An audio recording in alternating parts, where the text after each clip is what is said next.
¿Qué tal? Buen día. Nosotros somos el equipo número 2 y vamos a hablar sobre la construcción de reemplazo de cadera, es decir, la prótesis. Nuestro equipo está conformado por Atsimba Espinosa, Braulio Hernández, José Vinalay y su servidora Jamie Torres. Como breve introducción, vamos a hablar sobre lo que es la artroplastía, ya que es un procedimiento que va de la mano con la prótesis de cadera. A lo largo de la historia, este es uno de los procedimientos más importantes en la cirugía ortopédica. Y desde los primeros intentos de sustituir una cadera lesionada por un material distinto, ha sido un reto completamente. ¿Esto es por qué? Porque se han realizado diferentes procedimientos y se han utilizado una gran variedad de materiales para poder obtener ya sea éxito o simplemente un aprendizaje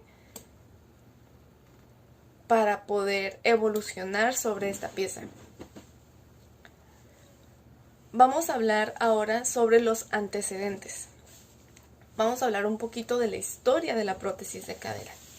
Bien, la superficie articular de las caderas deterioradas eran contorneadas y se insertaba entre las superficies una capa de interposición para así remodelar la articulación y mejorar el movimiento de ella. A ese procedimiento se le conocía como artroplastia de interposición. Y en ella se utilizaban ya sea tejidos blandos, musculares, grasa y fascia. Esto fue en Verneuil en 1860, es decir, a mediados, tirándole a finales del siglo XIX.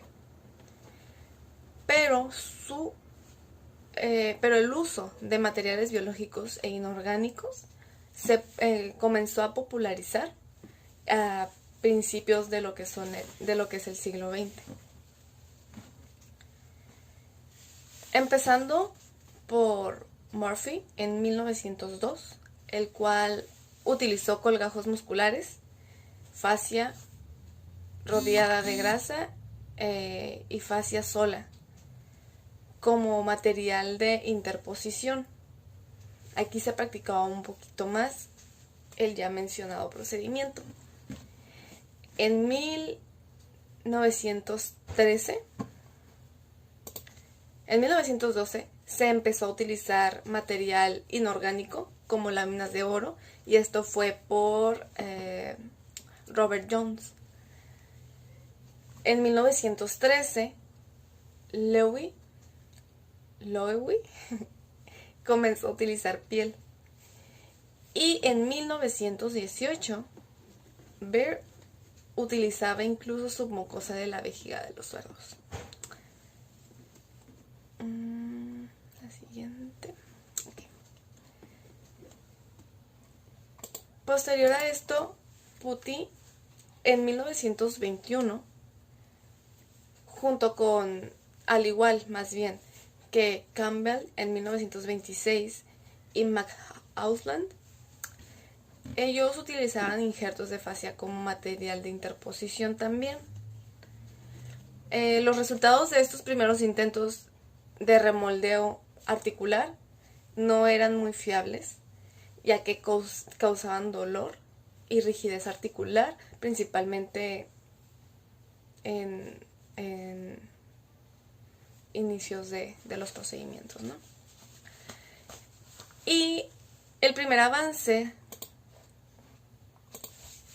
en la artroplastia de cadera fue en 1923,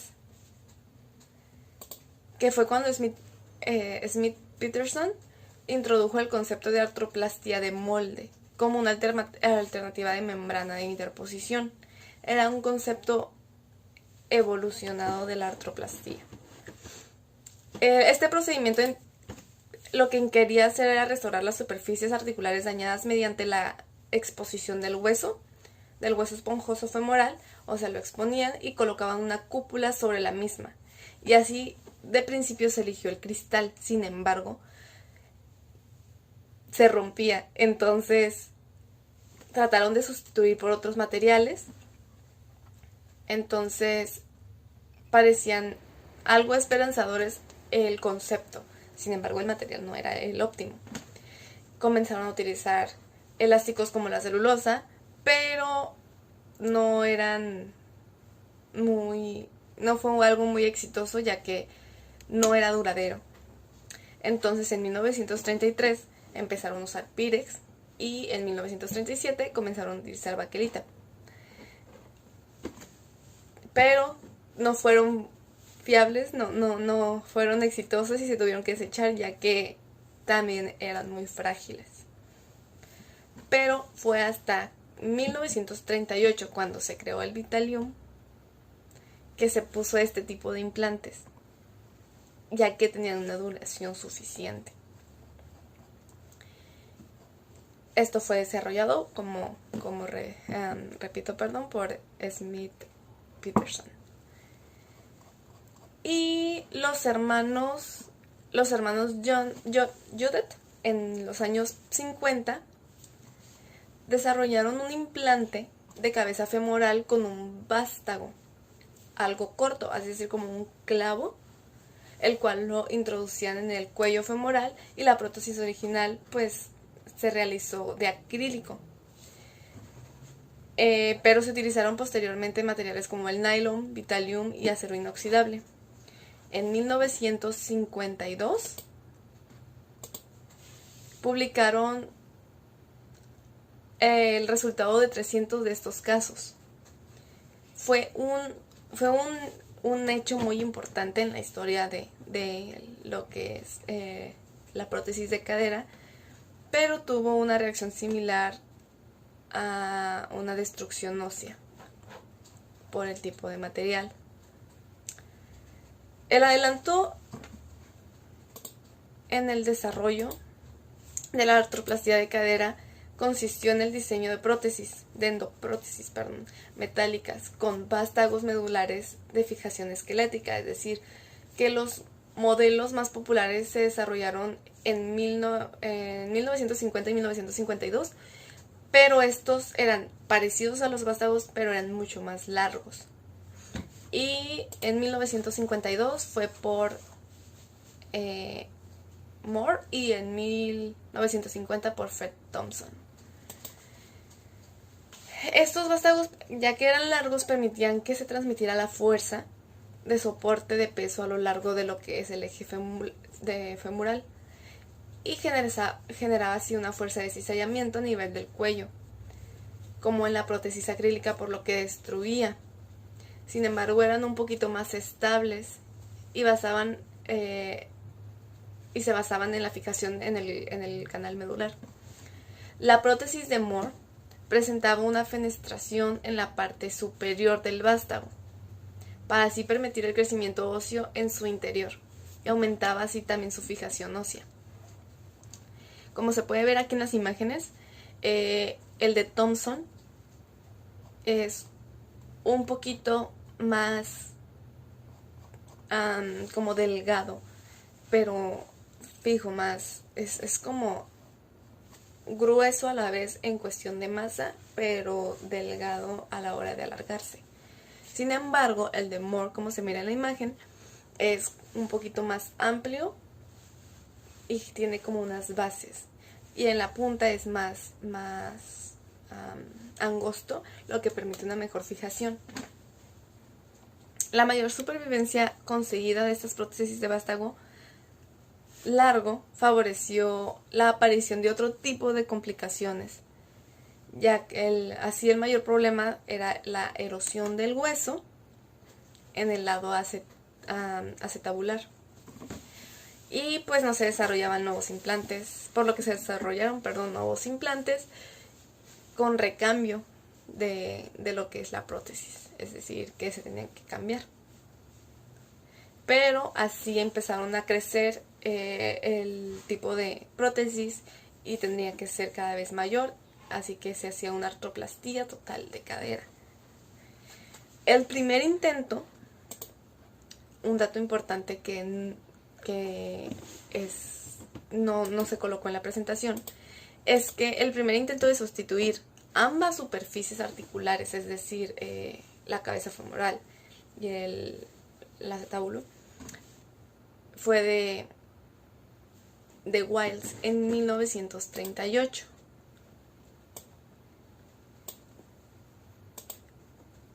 Sin embargo, se tuvo que hacer varios procedimientos para poderlo desarrollar al nivel. Fue como un hecho base para el resto de los especialistas que realizaron estas prótesis.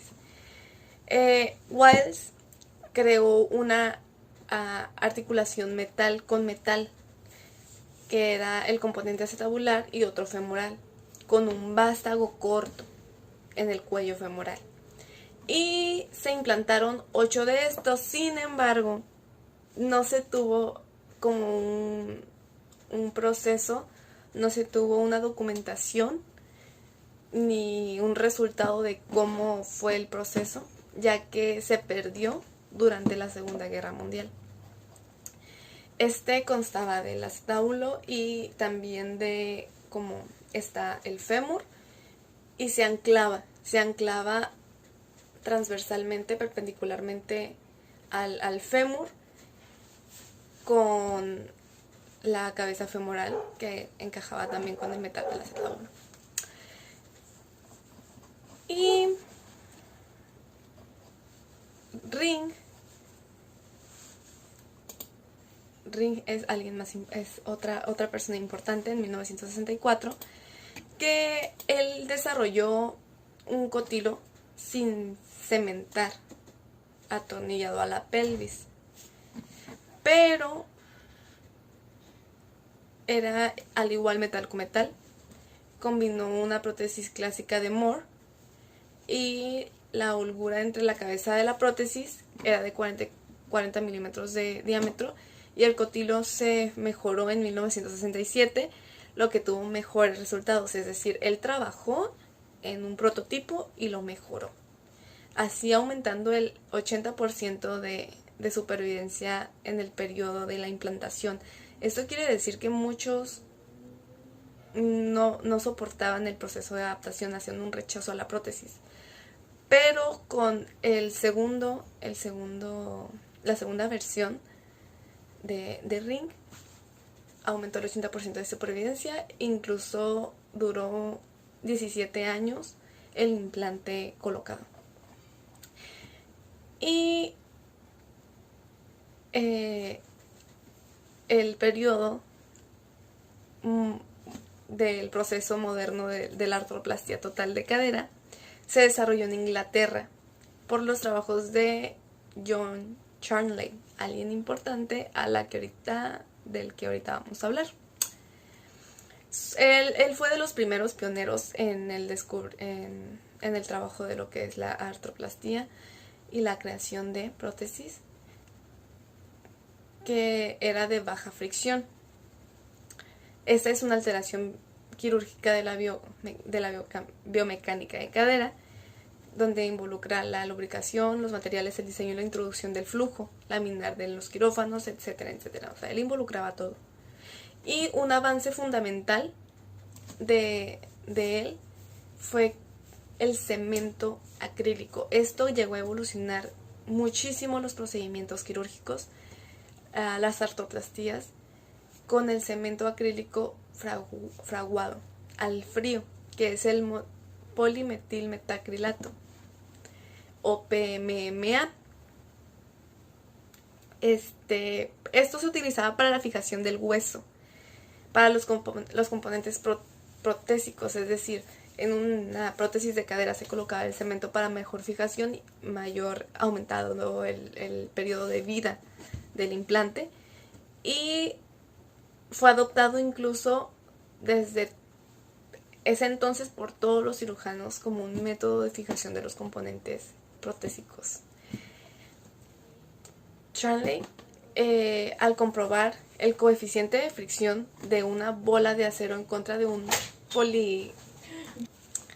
Charnley, al comprobar que el coeficiente de fricción de una bola de acero contra un politetrafluoretilo se aproximaba a las articulaciones normales, insertó en 1960 una prótesis de Moore y recubrió el acetábulo con una cáscara fina de teflón. Este procedimiento llevó un desgaste y la reacción tisular excesiva sustituyó el politetrafluoretilo por polietileno de alta densidad. Y más adelante por esto, el peso molecular era ultra elevado. En la actualidad, el concepto básico de Charnley en la artroplastía de baja fricción y la utilización del par metal polietileno es como la base de lo que actualmente se utiliza. Es el estándar de la artroplastía de cadera. Los resultados clínicos de prótesis de Charnley son hoy una referencia de todos los ortopedistas, de los traumatólogos, para poder evaluar el rendimiento de otras artroplastías. Aquí se puede observar en la imagen más o menos cómo es que funcionaba